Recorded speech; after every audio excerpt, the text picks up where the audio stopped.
All right, welcome back to the channel. It's your boy Fanon, and in this video, Shakur Stevenson agrees to fight Teofimo Lopez, but come on, man.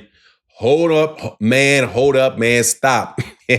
Before you go too far, let's talk about Shakur and his agreed to fights in this video.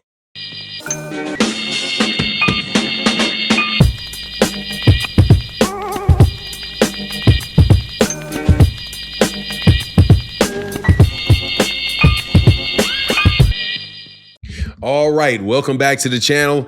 In this video, I am going to talk about one of my favorite fighters and honestly, one of my favorite people that are in the sport of boxing, Shakur Stevenson. Now, why do I like Shakur Stevenson? Because I've met Shakur Stevenson. I think he's a very, very nice young man. I understand kind of where he's coming from, but I also understand why a lot of people call him Shakap Twitterson. Because, yeah, I got you a little bit on this one, son. About this Teofimo Lopez and Shakur Stevenson fight that they said, hey, let's sign it up. Now, before I get into the details, let me welcome you back to the channel. If you are new to the channel, please accept my invitation to hit the subscribe button and hit the bell icon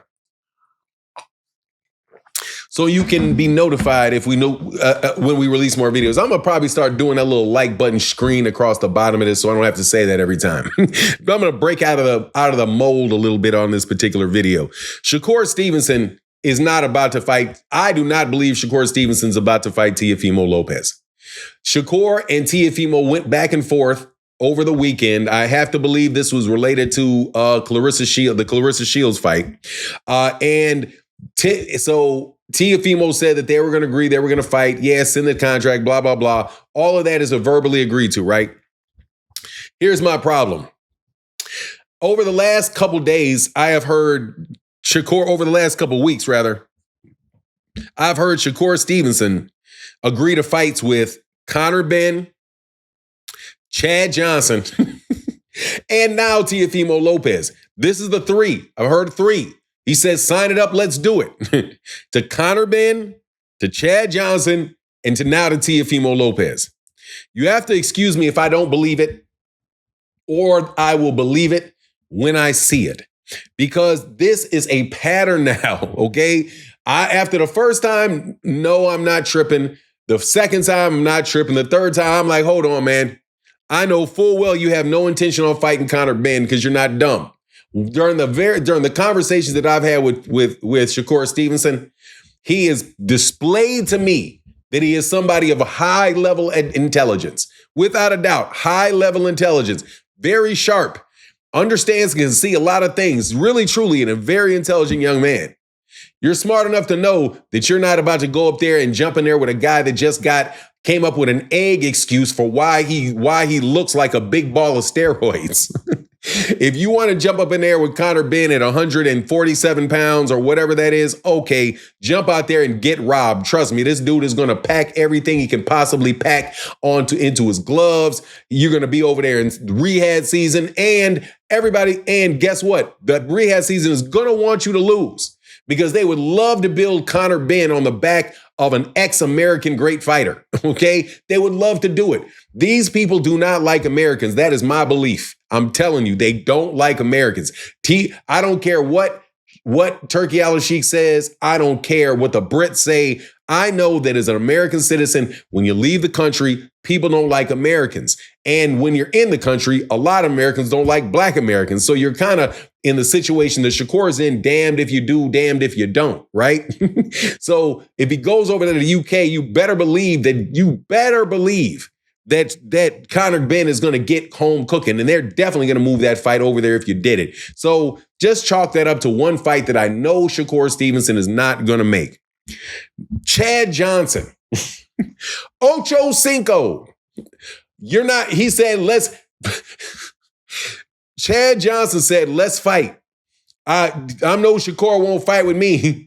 Shakur said, lace him up, some shit like that, right? Now, I know that's loose, but come on, man. You're just saying yes to too many things. And it doesn't when you say yes to things and people know, even though you said yes, that you don't really mean it, when the time comes for them to believe something that you actually say, it's a lot tougher for them to believe. You know what I mean? Unless, of course, you got a YouTube channel and you have a bunch of bots and a bunch of crap coming through your channel where they act like they believe everything that you say.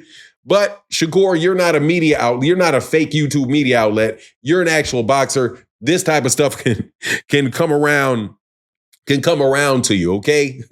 Now, and you'll be stuck in a fight. But look, at least Shakur Stevenson is still not in the position that Devin Haney is. Because now I did listen to, and this is for Kamal Oz, I'm going to do this towards the end of the video, Brian Norman, and I want to talk about the Brian Norman and Devin Haney fight. Devin Haney is also doing something similar to Shakur Stevenson is doing with Conor Benn, which is claiming he's going to fight somebody. I will not believe that Devin Haney is going to fight Conor Benn until they walk in the ring. I listened to Brian Norman talk about the PED situation, the testing for the PED situation. And Brian Norman said, I don't have no problem doing that whatsoever. And Devin Haney and Bill Haney all they're trying to do is get out of the fight. And hey, look, man, there ain't no way that you're going to get out of this fight. You put any stipulations in this fight, I'm going to take them. Because this man clearly is saying that he's a clean fighter, said he don't really know anything about steroids. But man, what steroids am I going to be on when I just fought a month ago? And I'm from the time that I fought and was VADA tested for my last fight and this last month, what exactly was I supposed to take that I could cycle off of in time not to be in the testing, right? So I thought that was funny, but it just illustrated a tendency to me in this generation of fighters like Shakur, Teo, Ryan, Devin, of just making a bunch of claims and calling a bunch of people out or saying that they're going to fight people that they know full well that they're not going to fight. They just don't want to be in the face of anybody saying, no, I won't fight you. Because it's kind of, they're stuck, right? Because they're going to get called a duck. If somebody says, no, I don't want to fight you, they're immediately a duck. So they have to say, I want to fight you, so they can't be called a duck. But seeing as they said they wanted to fight him and they know that there's no real way that fight's going to take place, they will eventually be called a duck anyway.